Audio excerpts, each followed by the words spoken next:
Welcome to शाश्वत आयुर्वेदा। आज हम पढ़ेंगे चरक सूत्र अध्याय 11 त्रिस्तेषणीय अध्याय। यहाँ पर श्लोक नंबर 3 में 3 ऐष्णाएँ बताई है। 3 ऐष्णाएँ हैं प्राण ऐष्णा, धन ऐष्णा और परलोक ऐष्णा। प्राण ऐष्णा में है चक्रपाणि और भेल ने भी 3 प्रकार की बताई है, प्राण ऐष्णा, धन ऐष्णा और धर्म ऐष्णा। उपनिषद में भी 3 बताई है, वित्त ऐष्णा, पुत्र ऐष्णा और लोक ऐष्णा। तो हमने भी देखी 3 ऐष्णा है। कौन कौन सी है? प्राण ऐष्णा, धन ऐष्णा और परलोक ऐष्णा। प्राण ऐष्णा, धन ऐष्णा और परलोक ऐष्णा। अब हम देखते हैं प्राण ऐष्णा के बारे में। तो प्राण ऐष्णा में बताते हैं प्राण परित्यागे ही सर्व त्यागः, मतलब प्राण का त्याग होने पर सर्व त्याग मतलब सांसारिक वस्तुओं का भी अभाव हो जाता है। स्वस्थ व्रत अनुवृत्ति ही आतुरस्य विकार प्रशमन अप्रमादः, मतलब स्वस्थ मनुष्य के स्वस्थ का अनुवर्तन करना और आतुर मतलब जो अपना रोगी है उसकी चिकित्सा, उसका प्रशमन करना, और यही अपने आयुर्वेद का प्रयोजन भी है। अगला देखते हैं हम धन ऐष्णा। धन ऐष्णा में है संसार में ऐसा इससे बड़ा कोई भी पाप का फल नहीं है कि आयु बहुत बड़ी हो पर उपभोग की कोई भी सामग्री न हो। तो यहाँ पर धन प्राप्ति के लिए 4 उपाय बताए गए हैं, 4 साधन बताए गए हैं। इसमें पहला है कृषि कर करके हम मतलब खेती करके हम धन प्राप्ति कर सकते हैं। पशुपालन करके हम धन प्राप्ति कर सकते हैं। वाणिज्य मतलब व्यापार करके हम धन प्राप्त कर सकते हैं। राजा उपसेवा मतलब नौकरी चाकरी, जो आज के समय में किसी के नीचे आप काम करते हैं नौकरी, तो उसे राजा उपसेवा बोलते हैं। तो यह धन प्राप्ति के 4 साधनों में आता है। ऐसे ही पंचतंत्र में वर्णित भी धन प्राप्ति के 6 उपाय बताए हैं। उसमें है भिक्षा मतलब भीख मांग करके, नप सेवाया मतलब नप मतलब होता है राजा की सेवा, कृषि कर्मणा, विद्या उपार्जन, व्यवहारण और वणिकर्मणा। तो पंचतंत्र में धन प्राप्ति के 6 उपाय बताए हैं। आगे हम देखते हैं परलोक ऐष्णा। परलोक ऐष्णा में पुनर्जन्म होता है। इस पुनर्जन्म होता है इसके लिए 4 चीज़ें बताई है। पहला तो माता पिता, दूसरा स्वभाव, परिनिर्माण और यदृच्छा। पहला है माता पिता, दूसरा स्वभाव, तीसरा परिनिर्माण और चौथा यदृच्छा। सुश्रुत ने भी बताया, लेकिन सुश्रुत ने 6 चीज़ें बताई हैं: स्वभाव, ईश्वर, यदृच्छा, काल, नियति और परिनिर्माण। तो जो ईश्वर, काल और नियति ये जो है ये चरक ने नहीं बताया, लेकिन स्वभाव, यदृच्छा और परिनिर्माण तो चरक ने भी बताया है। तो यहाँ पर सुश्रुत ने क्या अलग बताया चरक से? तो ईश्वर, काल और नियति। अब हम देखते हैं पुनर्भव को अप्रत्यक्ष के कारण न मानने वाले पक्ष की शंका का समाधान। तो प्रत्यक्ष ज्ञान करने योग्य वस्तुएं कम हैं और अप्रत्यक्ष वस्तुएं बहुत हैं, जिनकी प्राप्ति हम आगम, अनुमान और युक्ति प्रमाण से करते हैं। जिनकी आगम, अनुमान और युक्ति प्रमाण से होती है। तो प्रत्यक्ष ज्ञान करने योग्य वस्तुएं कम हैं और अप्रत्यक्ष वस्तुएं बहुत हैं, जिनकी प्राप्ति हमें आगम, अनुमान और युक्ति प्रमाण से होती है। अगला हम देखते हैं प्रत्यक्ष ज्ञान में बाधक हेतु। तो प्रत्यक्ष ज्ञान में बाधक हेतु है अति समीप। अति समीप मतलब अगर आपके पास होगा, एकदम आंखों के पास होगा तो आपको नहीं दिखेगा वो। तो अति समीप, अति दूर मतलब अधिक दूर होने से भी आपको नहीं दिखेगा। आवरण मतलब किसी चीज़ से वो ढका हुआ है, आवरण। कर्ण दौर्बल्य मतलब इंद्रियों की दुर्बलता के कारण आप जैसे सुन नहीं पाते हो, आपको दिख नहीं रहा तो आपको चश्मा लगाना है। ऐसे ही अगला है मन की चंचलता। मन के चंचल होने के कारण, जैसे आप कहीं पर अपना अपना बैठे हुए हैं, आपका ध्यान कहीं और है, लेकिन आपके सामने कोई सेमिनार चल रहा है, आप उसको सुन ही नहीं अपना रहे हैं, आपका ध्यान कहीं और है, तो ये मन की चंचलता है। समाना विहार मतलब एक जैसी बहुत सारी अपना वस्तुएं हैं, तो एक समान कई वस्तुओं का होने के कारण आप उसे नहीं पहचान पाते या उसको आपको वो नहीं दिखती है। अभिभव, अभिभव मतलब किसी अन्य वस्तु से दब जाने के कारण, जैसे सूर्य और चंद्र। ये उदाहरण पूछा गया है सूर्य और चंद्र का, ये काय में आता है, तो यह अभिभव में है। तो प्रत्यक्ष ज्ञान में बाधक हेतु में अभिभव में है सूर्य एवं चंद्र। तो इसमें बताते हैं किसी अन्य वस्तु के दब जाने के कारण। अगला है अति सूक्ष्म, मतलब जो हमें माइक्रोस्कोप से हम अपना देखते हैं अभी, तो वो अति सूक्ष्म है, मतलब अत्यंत सूक्ष्म होने पर उस वस्तु का प्रत्यक्ष हमें नहीं होता है। अगला है स्वभाव को जन्म के कारण मानने वाले पक्ष की शंका का समाधान। तो यहाँ पर बताते हैं पृथ्वी, जल, तेज, वायु, आकाश मतलब हमारे पंच महाभूत एवं आत्मा, इन 6 धातुओं के संयोग और वियोग में कर्म ही कारण होता है। इन 6 धातुओं के संयोग और वियोग में कर्म ही कारण होता है। इस 5 भौतिक जगत में सभी वस्तुएं 2 भागों में विभक्त है। पहली है सत, दूसरी है असत। इस 5 भौतिक जगत में सभी वस्तुएं 2 भागों में विभक्त है, सत और असत। इन दोनों की परीक्षा हम 4 प्रकार से कर सकते हैं, आप्तोपदेश, प्रत्यक्ष, अनुमान और युक्ति। इन दोनों की परीक्षाएं हम 4 प्रकार से कर सकते हैं, आप्तोपदेश, प्रत्यक्ष, अनुमान और युक्ति। अगला हम देखते हैं आप्तोपदेश प्रमाण। आप्तोपदेश प्रमाण में है तपस्या एवं ज्ञान के बल से रज और तम से मुक्त रहता है। तो आप्तोपदेश जो मतलब आप्त पुरुष है, जो आप्त मतलब व्यक्ति जो अपना महापुरुष है, वह रज और तम के गुण से मुक्त रहता है। तीनों काल का ज्ञान हो, जिसे तीनों कालों का ज्ञान रहता है, भूत भविष्य वर्तमान का, जिनके ज्ञान शक्ति कभी भी नहीं रुकती, जिनके उपदेश संदेह रहित हो, मतलब सत्य रहते हैं, उनमें आप संदेह नहीं कर सकते हैं, कोई डाउट नहीं कर सकते, सदा सत्य बोलते हैं। तो ऐसे हैं आप्त पुरुष, आप्तोपदेश। इसके पर्याय हैं आप्त, शिष्ट व विबुद्ध। विबुद्ध जो पर्याय है यह पीजी 2016 में पूछा गया था। आप्तोपदेश का पर्याय है विबुद्ध। तो इसके पर्याय 3 हैं, आप्त, शिष्ट और विबुद्ध। अप्रत्यक्ष, आत्मेन्द्रिय मनो अर्थनाम सन्निकर्षात् प्रवर्तते व्यक्त्या तदात्व या बुद्धि प्रत्यक्षम सा निरुच्यते। मतलब आत्मा, इंद्रिय, मन और अर्थ, क्रम से देखते हैं। आत्मा, इंद्रिय, मन, अर्थ सन्निकर्षात् प्रवर्तते, मतलब आत्मा, इंद्रिय, मन और अर्थ का सन्निकर्ष मतलब संयोग होना। उस समय जो बुद्धि, व्यक्ता तदात्व या बुद्धि, उस समय जो बुद्धि व्यक्त मतलब स्पष्ट होती है, उसे प्रत्यक्ष कहा जाता है। ऐसे ही बुद्धि के लिए भी अपना बताया गया है, इंद्रिय, इंद्रिय अर्थ सत्व आत्म सन्निकर्षजा। इंद्रिय, इंद्रिय अर्थ सत्व आत्म सन्निकर्षजा। अगला हम देखते हैं अनुमान। अनुमान में है प्रत्यक्ष पूर्वम, मतलब हमने उसे कभी पूर्व में प्रत्यक्ष अपना देखा होगा। हम अनुमान उसी चीज़ का लगा सकते हैं जिसे हमने पहले कभी भूतकाल में हमने पहले कभी उसे देखा होगा, तभी हम उस चीज़ के बारे में अनुमान लगा सकते हैं। या हमने कहीं अपना देखा हो, फोटो में, वीडियो में, या टीवी पर, या हमने प्रत्यक्ष कहीं पर उसको लाइव देखा हो, तो हम उसी चीज़ का अनुमान कर सकते हैं। तो अनुमान में है प्रत्यक्ष पूर्वम, त्रिविधम त्रिकालम। त्रिविधम त्रिकालम मतलब उसमें भी उसे तीनों कालों का ज्ञान होगा, भूत भविष्य वर्तमान। और च अनुमेयते, यह अनुमान है। अनुमान में हम देखते हैं सामान्य। सामान्य मतलब अपना वर्तमान का, जैसे धूप में छिपी हुई अग्नि का अनुमान, यह कैसा है, वर्तमान कालिक है। शेषवत मतलब भूतकाल, तो गर्भ को देख करके मैथुन का अनुमान करना, तो यह भूतकाल का है।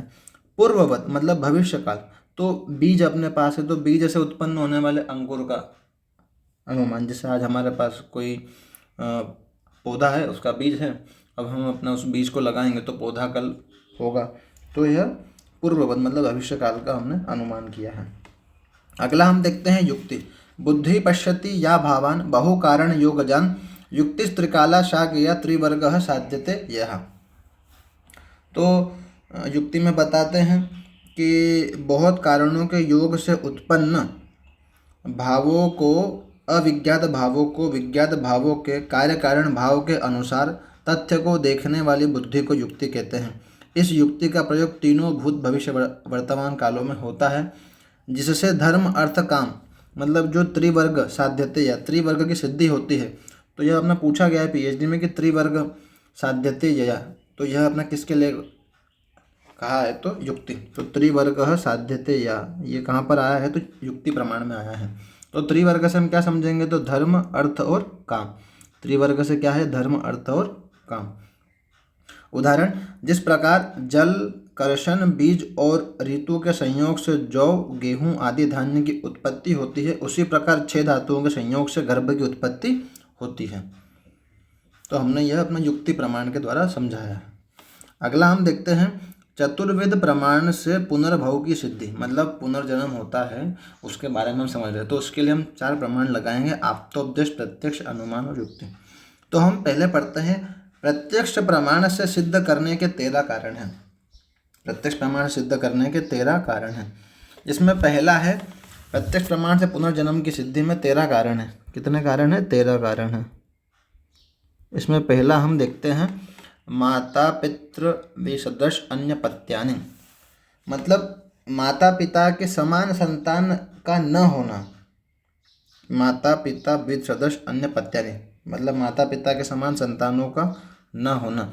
तुल्य संभवानां वर्ण स्वर आकृति सत्व बुद्धि भाग्य विशेषा, और उत्पत्ति कारण के तुल्य होने पर भी, उत्पत्ति कारण तुल्य है उसके बाद भी वर्ण स्वर आकृति मन बुद्धि और भाग्य में विभिन्नता होना, विशेषा मतलब उसमें अपना भिन्नताएं रहती हैं।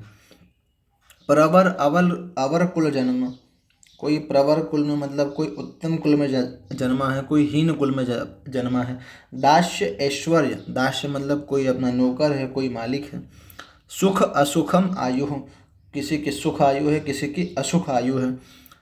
आयुषो वैषम्यम, आयु की विषमता। यह कृतस्य वाप्ति, इस जगत में जो कार्य किए जाते हैं उनका ही फल होना। अशिक्षितानां च रुदित स्तनपान हास त्रासादीनां प्रवृत्ति है। अब अशिक्षित शिशु का रोना, दूध पीना, हंसना और भयभीत होना, ऐसे सब लक्षणों का प्रकट होना लक्षणोत्पत्ति है। कर्म सादृश्य फल विशेषः, मतलब कर्म की समानता होने पर भी फल में विशेषता का होना। जैसे हम दोनों, जैसे दो व्यक्ति है, दोनों साथ में काम कर रहे हैं लेकिन किसी को अच्छा फल मिला किसी को कम मिल रहा है, तो कर्म सादृश्य फल विशेषा, कर्म समान होने पर भी फल में विशेषता का होना। मेधा क्वचित क्वचित कर्मण्य अमेधा, मतलब किसी कार्य में स्मरण शक्ति का होना और किसी कार्य में स्मरण शक्ति का न होना। जाति स्मरण यह गमनम च्युतानाम च भूतानाम, मतलब इस जगत में आना, जन्म लेना और इस संसार से च्युत मतलब मृत्यु प्राप्त हुए प्राणियों का जाति स्मरण होना। जैसे हमें अपना हमारे पूर्व जन्म के कुछ याद रहते हैं कर्म वगैरह, ऐसे जाति स्मरण होना। समदर्शन प्रिय अप्रियत्म, मतलब समान रूप से दो व्यक्तियों को देखने पर एक को प्रिय समझना और एक को अप्रिय समझना। तो यह प्रत्यक्ष प्रमाण से पुनर्जन्म की सिद्धि को हमने देखा। अगला हम देखते हैं युक्ति प्रमाण से पुनर्जन्म की सिद्धि। युक्ति प्रमाण से पुनर्जन्म की सिद्धि में है षड धातु समुदाय गर्भ जन्म। षड धातु समुदाय गर्भ जन्म मतलब 6 धातुओं के समुदाय से गर्भ की उत्पत्ति होती है। कर्ता करण संयोगात क्रिया, कर्ता करण संयोगात मतलब कर्ता और करण के संयोग से क्रिया होती है। कृतस्य कर्मणः फलम न आकृतस्य, मतलब किए हुए कर्म का फल होता है, जो कर्म नहीं किया जाता उसका फल नहीं होता है। न अंकुरोत्पत्तिर बीजात, मतलब बिना बीज के अंकुर की उत्पत्ति भी नहीं होती। तो यह युक्ति प्रमाण से पुनर्जन्म की सिद्धि के बारे में हमने बताया। अब यहाँ पर 4 आश्रम बताए गए हैं। 4 आश्रम में पहला है ब्रह्मचर्य, दूसरा है गृहस्थाश्रम, तीसरा है वानप्रस्थाश्रम, चौथा है संन्यास आश्रम। 4 आश्रम देखे, पहला ब्रह्मचर्य, दूसरा गृहस्थ आश्रम, तीसरा वानप्रस्थ आश्रम, चौथा संन्यास आश्रम। अब 3-3 प्रकार के अन्य 7 विषय हैं। 3-3 प्रकार के अन्य 7 विषय में है पहला त्रय उपस्तंभ, त्रिविध बल, त्रय आयतन, त्रयो रोगा, त्रयो रोग मार्ग, त्रिविधा भीषज, त्रिविध औषध। तो हम देखते हैं पहला त्रय उपस्तंभ। त्रय उपस्तंभ में है आहार, निद्रा, आहार, स्वप्न और ब्रह्मचर्य। त्रय उपस्तंभ में है आहार, स्वप्न और ब्रह्मचर्य, लेकिन आचार्य वाग्भट ने आहार, निद्रा और ब्रह्मचर्य बताया है। इन 3 उपस्तंभों का युक्तिपूर्वक सेवन करते हैं तो बल और वर्ण का उपचय कर उन्हें सम अवस्था में बनाए रखता है। अहित वस्तुओं का सेवन न करना ही संस्कार है।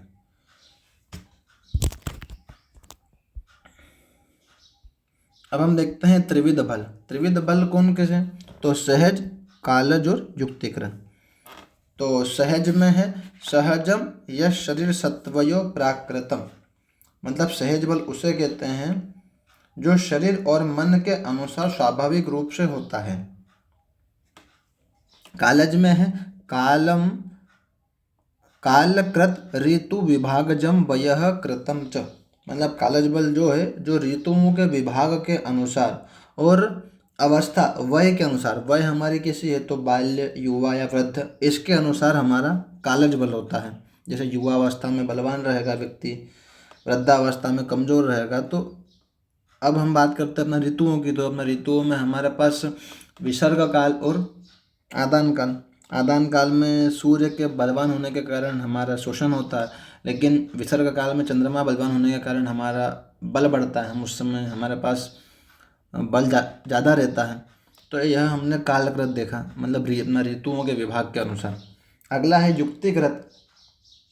तो युक्तिकृत में युक्तिकृतम पुनस्तद आहार चेष्टा योगजम, मतलब अगर हम अपना पौष्टिक आहार का और व्यायाम आदि का सेवन करेंगे तो उससे हमारा बल बढ़ेगा। तो ये हमने अपने युक्ति के द्वारा हमने बल को बढ़ाया।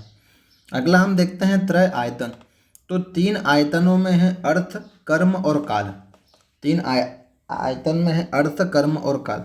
अर्थ में है असातम्य इंद्रियार्थ संयोग, प्रज्ञापराध और परिणाम। असातम्य इंद्रियार्थ संयोग को ही हम बोल सकते हैं अर्थ, प्रज्ञापराध को ही हम बोल सकते हैं कर्म, परिणाम को ही बोल सकते हैं हम काल। असातम्य इंद्रियार्थ संयोग मतलब इंद्रियों का, इंद्रियां कौन सी? तो हमारी 5 ज्ञानेंद्रियां, श्रोत, स्पर्शन, चक्षु, रसना, घ्राण, इनका अतियोग, अयोग या मिथ्या योग होना ही इसे हम कहते हैं असातम्य इंद्रियार्थ संयोग। प्रज्ञापराध में है वाक, मन और शरीर, मतलब वचन से, मन से और शरीर से, इनका अतियोग, अयोग या अपना मिथ्या योग होना, इसे हम कहते हैं प्रज्ञापराध। परिणाम मतलब काल में है ऋतु और काल, ऋतु या काल, इनके अतियोग, अयोग या हम मिथ्या योग को बोलते हैं त्रिविध विकल्प, इसे हम कहते हैं त्रिविध विकल्प। अब हम इसमें जो अर्थ है, अर्थ में हमने देखा असातम्य इंद्रियार्थ संयोग मतलब इंद्रियों का, तो श्रोत, स्पर्शन, चक्षु, रसना, घ्राण, इनका अतियोग, अयोग और मिथ्या योग। तो हम पहले एक एक के बारे में पढ़ते हैं। तो अपने पहले देखते हैं दर्शन का। दर्शन में बताते हैं अति प्रभावताम दृश्यानाम अतिमात्रम दर्शनम अतियोगः।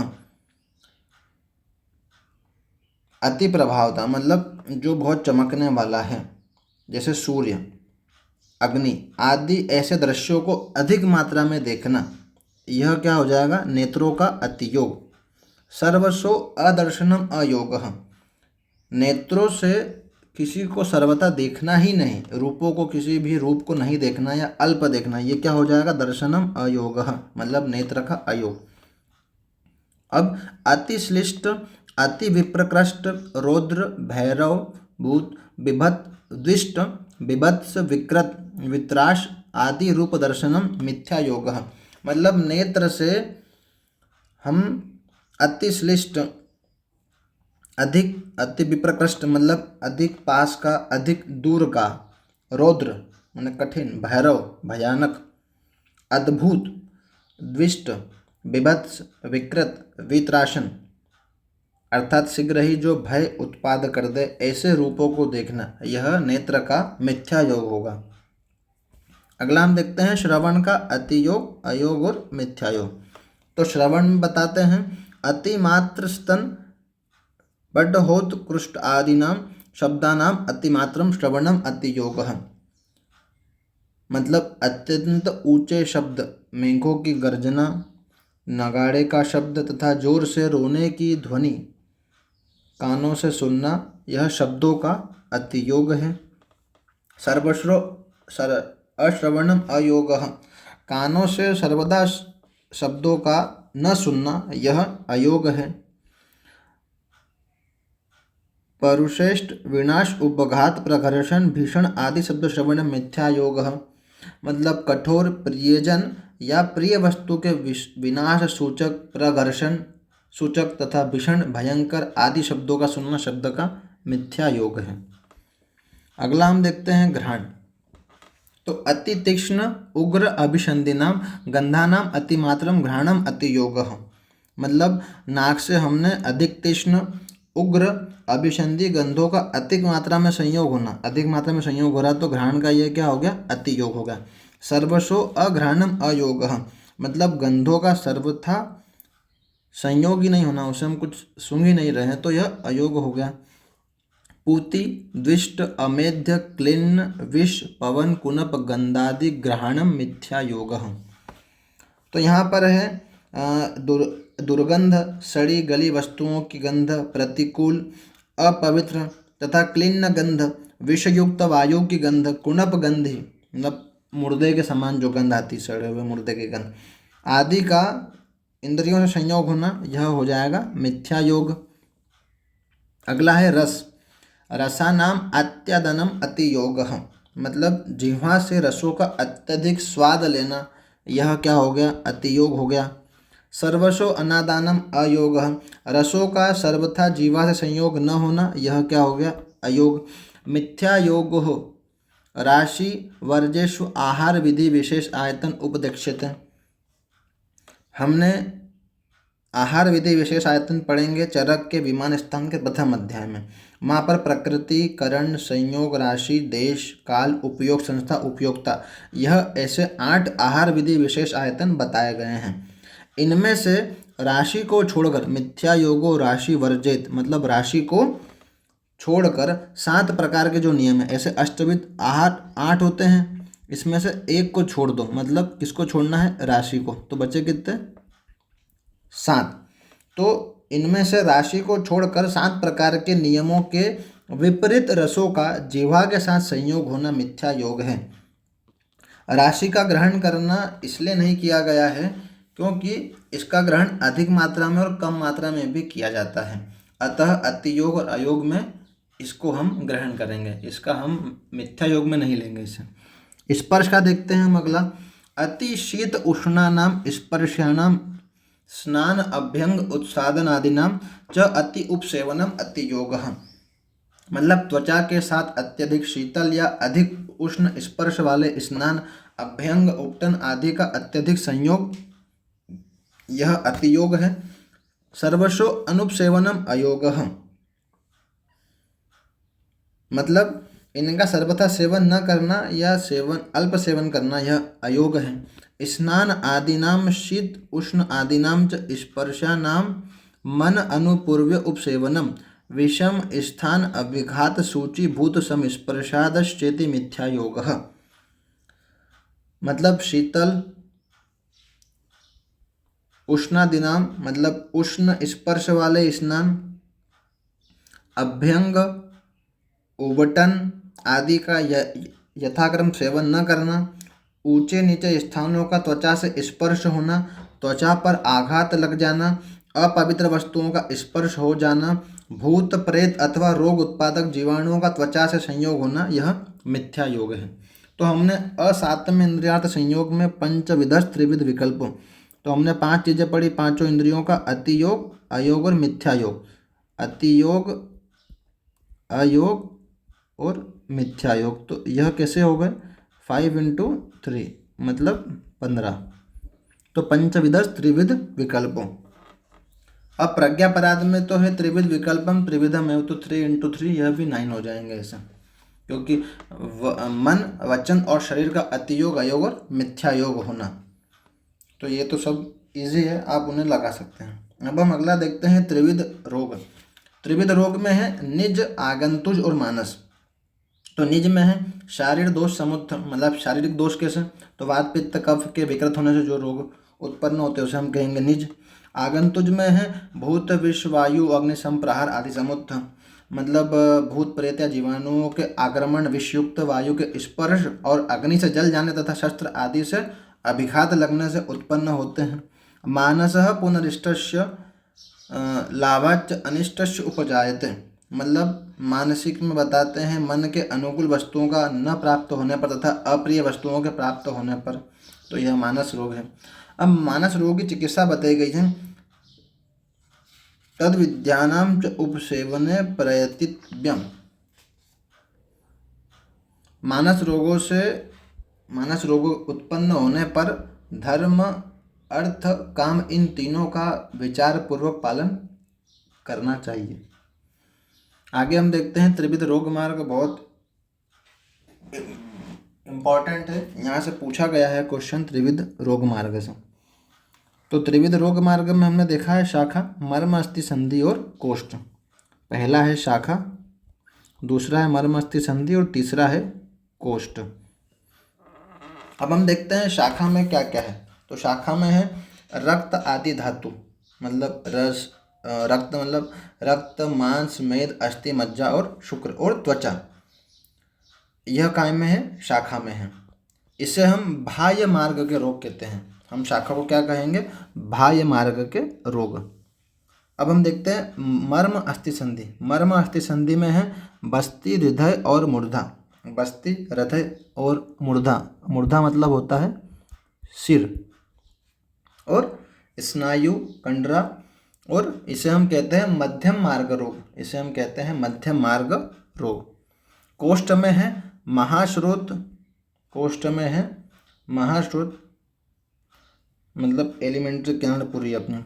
शरीर का मध्य भाग महानिम्न, आमाशय, पक्वाशय, और इसे हम कहते हैं आभ्यंतर मार्ग। तो हम शाखा को अपना बाह्य मार्ग के रोग, मर्म अस्थि संधि में मध्यम मार्ग के रोग, और कोष्ठ में आभ्यंतर मार्ग के रोग। अब हम देखते हैं शाखा में कौन कौन से रोग हैं, उनके रोगों की हम संख्या देखते हैं। तो शाखा में है गलगंड, पीड़का, अलर्जी, अपची, चर्मकिल, अधिमांस, मशक मतलब मस्सा, कुष्ठ, व्यंग आदि रोग। इसमें विसर्प, शोथ, गुल्म, अर्श, विद्रधि, ये 5 रोग ऐसे हैं जो शाखा में भी है और कोष्ठ में भी है, तो इनको याद करना है। विसर्प, शोथ, गुल्म, अर्श, विद्रधि, यह रोग शाखा में भी है और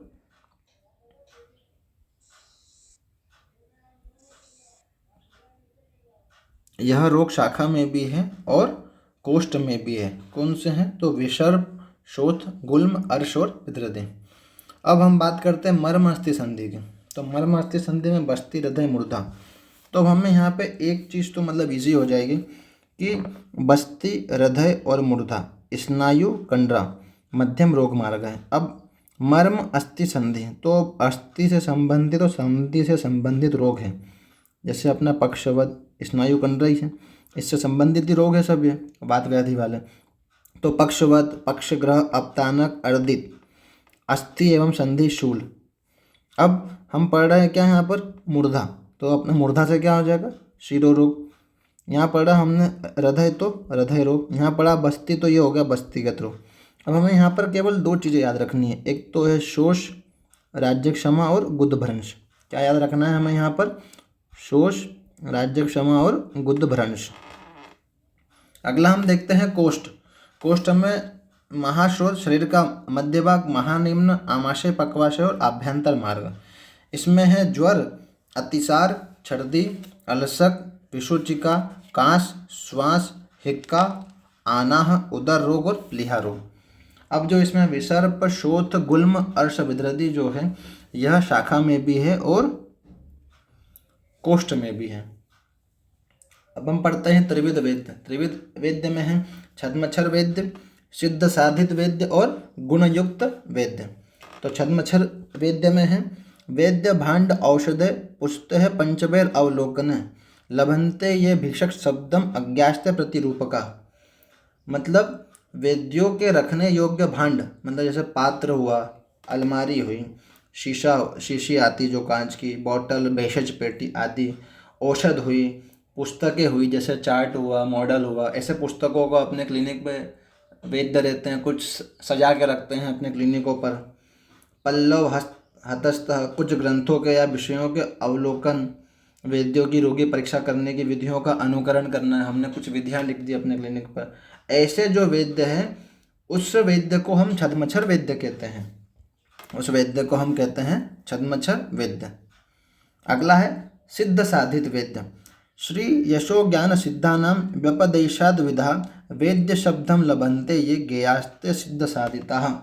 जो मनुष्य किसी श्रीमान यशस्वी, ज्ञानी और सिद्ध पुरुषों के बहाने से, मतलब कोई शिष्य है जो गुरु के समीप सीखने गया है और वहाँ से जो ज्ञान अपना लेकर के आया, उसने ज्ञान तो कुछ ग्रहण नहीं करा, लेकिन उस गुरु के नाम पर और उस जो गुरु के जो नाम है उनके नाम को यूज़ करके अपने आप को घोषित करता है कि हाँ मैं सिद्ध वेद्य हूँ, ऐसा।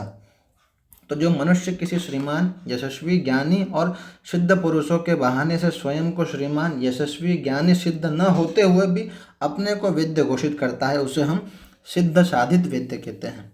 अगला है गुणयुक्त वेद्य। प्रयोग ज्ञान विज्ञान सिद्धि सिद्धा सुखप्रदा जीविताभिशरास्त्युर्वेद्यत्वं तेषु स्थितम। मतलब जो वेद्य प्रयोग ज्ञान विज्ञान काल मात्रा दोष दुष्य के आधार पर औषधियों का प्रयोग करना जानता हो, सिद्धि के आधार पर सिद्ध चिकित्सक हो, सुखप्रदा सुख को देने वाला हो, उसको हम जीविताभिसर कहते हैं या गुणयुक्त वेद्य कहते हैं। शरीर को आश्रय मानकर 3 प्रकार की औषधियाँ होती हैं, अंतः परिमार्जन, बहिपरिमार्जन और शस्त्र प्रणिधान। शरीर को आश्रय मानकर 3 प्रकार की औषध होती है, अंत परिमार्जन, बहिपरिमार्जन और शस्त्र प्रणिधान। अनुर्हि प्रथमं भूत्वा रोगः पश्चाद् वर्धते स जातमूलो मुष्णाति बलम आयुष्य दुर्मतेः। तो यहाँ बताया गया है कि मूर्ख द्वारा नहीं समझा गया वह रोग पहले मतलब अल्प ही रहता है, किंतु बाद में बढ़ जाता है। जब बढ़ जाने से रोग का मूल बलवान हो जाता है तो वह रोग मूर्ख मनुष्य के बल और आयु को नष्ट कर देता है। यह रेफरेंशियल लाइन है, पूछी जाती है। मतलब यह कहाँ पर वर्णित है, तो चरक सूत्र अध्याय 11। यहाँ पर कृष्ण आत्रेय ने अष्टत्रिक का वर्णन किया है, मतलब 8 त्रिक बताए गए हैं। ये भी रेफरेंशियल लाइन है। यहाँ पर हमारा अध्याय 11 समाप्त होता है।